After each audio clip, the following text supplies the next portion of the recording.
આજ આપણે સોળાનું ને ગવારનું શાક બનાવવાનું છે, તો હાલો આપણે શરૂઆત કરીએ। તેલ આવી ગયું છે તો આપણે રાઈ નાખી દઈએ, જીરું નાખી દઈએ, હિંગ નાખી દઈએ, હળદર નાખીએ। હવે આપણે આ સોળા ને ગવાર નાખી દઈએ, સ્વાદ પ્રમાણે મીઠું નાખી દઈએ।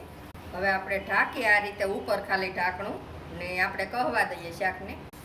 શાક આપણે તેલમાં કહાઈ ગયું છે અસલનું, આ રીતનું કહવા દેવાનું છે, હાવ કહી ગયું છે જોવો તમે। તો આપણે જેટલું તીખું કરવું હોય એટલું મરચું નાખવાનું છે શાક પ્રમાણે। આપણે ધાણા જીરું નાખી દઈએ, ગરમ મસાલો નાખી દઈએ અને હવે આપણે થોડીક વાર આમાં તેલમાં સડી જાય મરચું એટલે પાણી નાખી દઈએ। લીલા ધાણા નાખી દઈએ, આપણે હારે નાખી દેવાના છે લીલા ધાણા। હવે આપણે ઢાંકી દઈએ સરખી રીતે ઢાંકણું ને સડવા દઈએ। સડી ગયું છે આપણું શાક હવે, તો જોવો બહુ સરસ બની ગયું છે। હવે આપણે પીરસી લઈએ।